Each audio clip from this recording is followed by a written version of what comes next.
Have you ever found yourself overwhelmed by the sheer chaos of modern life? The deadlines, the social feeds, the endless chatter? Let me tell you a story.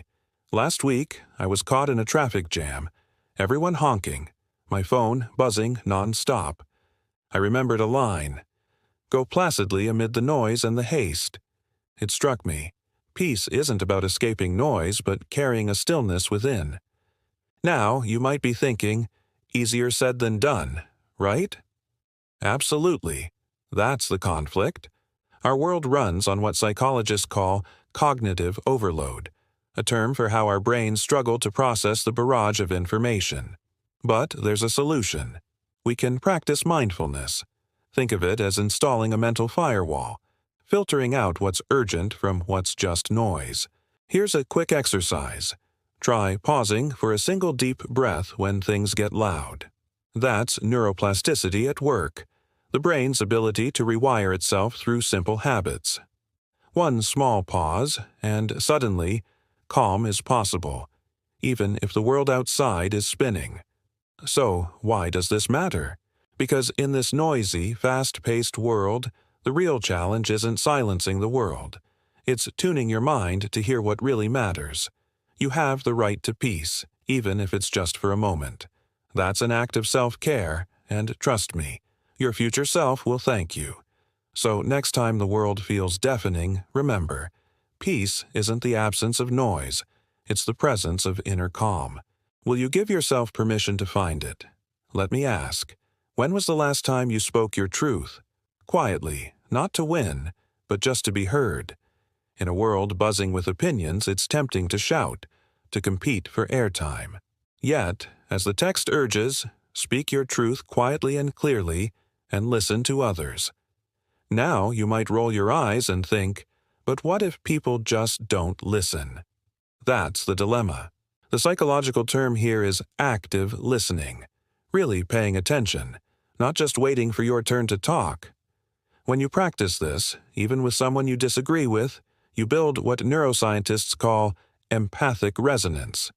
Think of it like tuning two musical instruments to the same note. But here's the twist.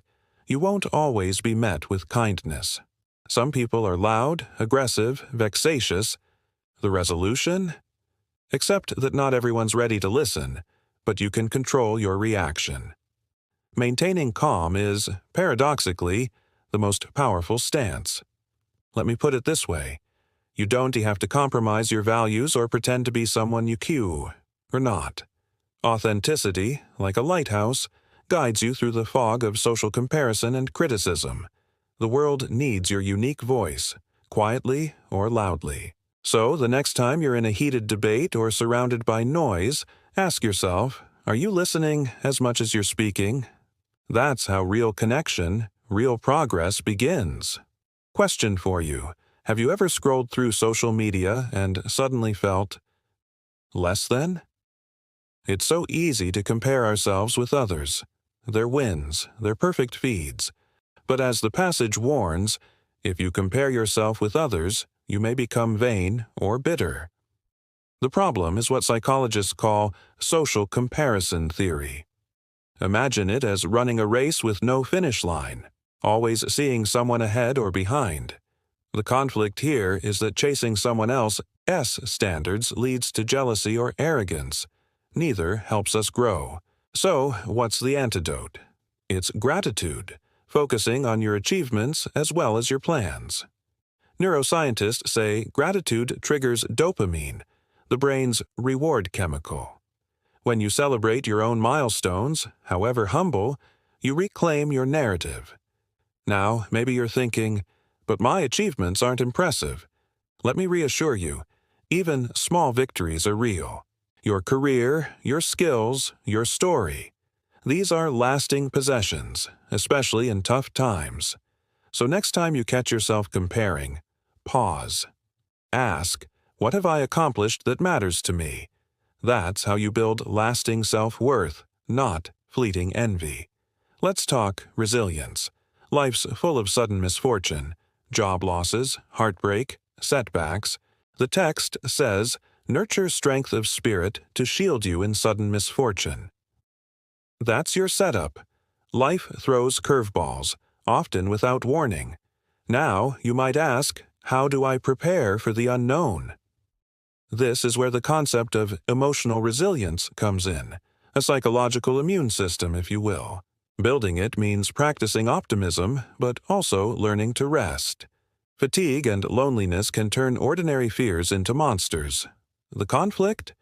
Sometimes we push ourselves too hard. Discipline slides into self-criticism. The solution? The passage wisely counsels, be gentle with yourself. Self-compassion isn't weakness. It's what allows you to recover and adapt. Here's a hypothetical. Imagine you fail at something important. Do you berate yourself, or do you offer the same kindness you'd give a friend? That's the heart of resilience. Strength balanced with gentleness. So, in uncertain times, remember, you're resilient, not because you never fall, but because you rise again and again with kindness toward yourself. Can you commit to that today? Let's end with meaning. You are a child of the universe no less than the trees and the stars. Isn't that a powerful thought? Even when life feels random, this passage reminds us, you belong here.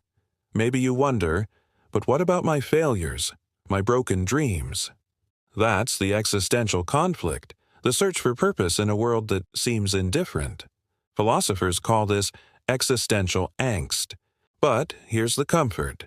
The universe unfolds as it should, whether or not we see the patterns. What does that mean for you? It means trusting in a process larger than yourself, even on tough days. Imagine life as a vast ecological system. Every tree, every star, every person playing a part. You, too, matter. So, how do you find peace in the confusion? By accepting imperfection, keeping faith in your journey, and holding on to hope. The world is flawed, yet beautiful, full of sham, drudgery, but also heroism and joy. As you go forward, strive to be happy, not in spite of the world's messiness, but because you are part of its unfolding story. Will you step into your place with gratitude and cheerfulness today?